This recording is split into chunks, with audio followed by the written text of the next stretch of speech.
बोले बरसाने वाली की जय। राधे राधे। आज मैं इस वीडियो में चर्चा करूंगा 11 सितंबर को हमारे सर्वेश्वरी यानी हमारे भगवान श्री कृष्ण के आह्लादनीय शक्ति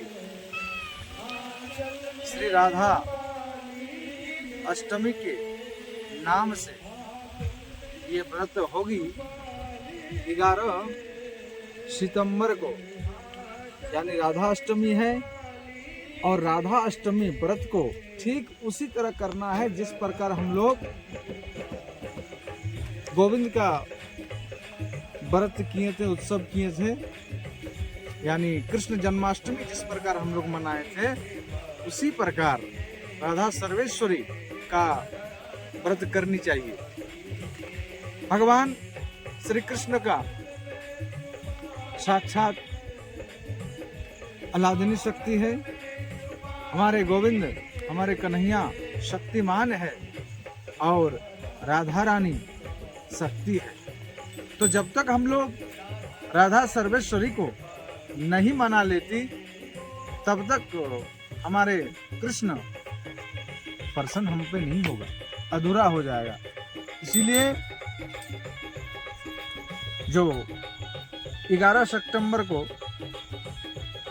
व्रत होगी उसमें व्रत विधि विधान से करनी चाहिए। तो पूजन का समय रहेगा 11 से लेकर के 1 बजे तक, दिन को होगा।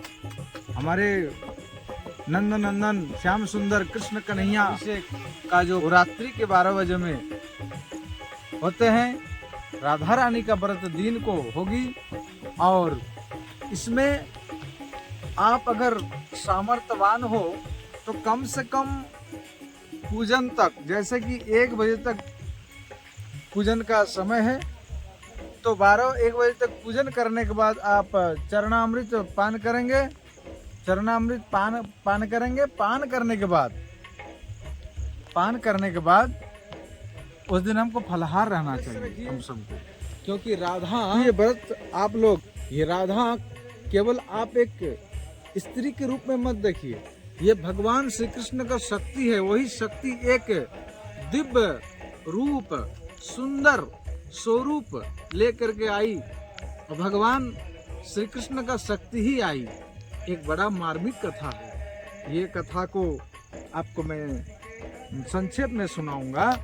जैसे कि एक बार भगवान मोहिनी रूप धारण करके अवतार लिए थे। जब देवासुर संग्राम का युद्ध हुआ और उस समय समुद्र मंथन जब किए थे देवता और दानव, उसी समय एक अवतार मोहिनी के रूप में भगवान आई थी, मोहिनी रूप धारण करके। तो समस्त देवता ब्रह्मा शिव भी मोहित हो गए उस मोहिनी रूप को देखने के बाद। सब ने चाहा कि काश एक बार मेरी तरफ एक बार देख ले, एक बार मेरे संग में विचरण कर ले। माने भावुक हो गए उस रूप को देखने के बाद। कोई भी अपने क्या कहते हैं उनको, कि अपना शक्ति को कंट्रोल में नहीं रख पाया। सब मोहित हो गया उस रूप को देखने के बाद।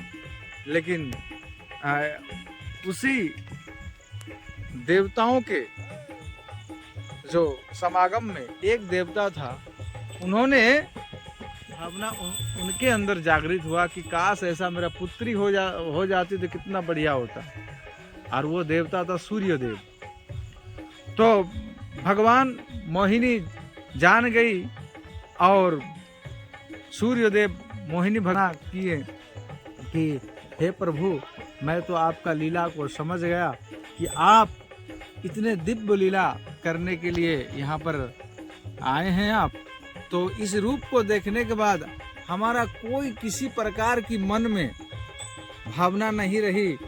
बस एक भावना मेरे मंदिर में आ गया है कि काश आप मेरा पुत्री बन जाएंगे तो बड़ा बढ़िया होगा, और पुत्री बन के हमारे घर को पधारेंगे तो बहुत सुंदर होगा। यही मेरा जीवन सफल होगा जब इस प्रकार आप करेंगे तो भगवान कहने लगा, मोहिनी भगवान, कि देखो सूर्यदेव, अगर आप हमें पुत्री के रूप में पाना चाहते हो तो आपको तपस्या करना होगा।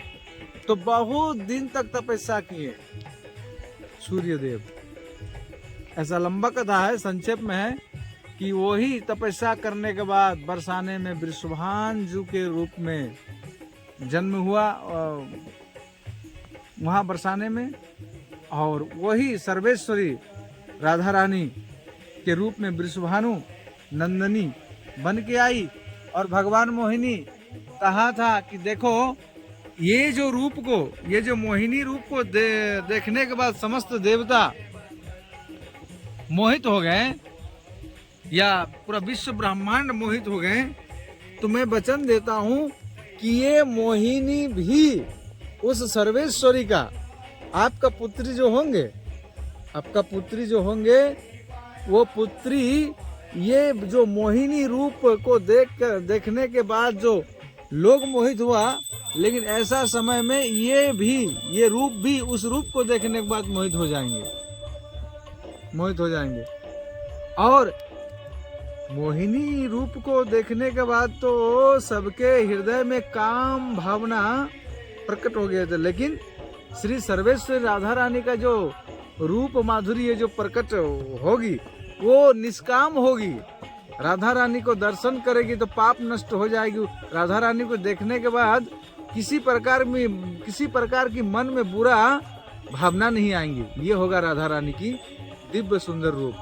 तो हम सबको श्री राधा सर्वेश्वरी के श्री चरणों में यही निवेदन करना चाहिए, हे राधा रानी, आप हमारे कृष्ण भगवान की शक्ति है, आपका चरणों का भक्ति के बिना हम कृष्ण भगवान को नहीं मना सकते हैं।